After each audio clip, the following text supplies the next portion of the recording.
اللي بيحكي من يوم طالع في الشغل ومعيش مصاري اجيب اكل للبيت كذاب. واللي بيحكي عليه قروض وبدي اسددها كذاب. طبعا ما حدا باخد قروض ربوية وكلكم ماشيين على الدين. واللي بيحكي ايه ابني مريض وبدي اعالجه كذاب.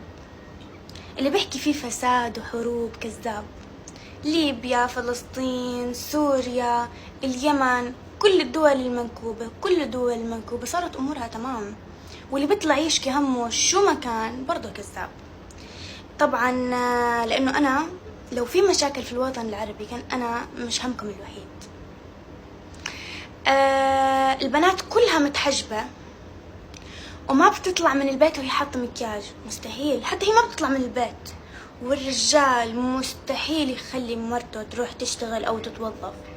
لازم تضل تجلي في البيت وتنظف.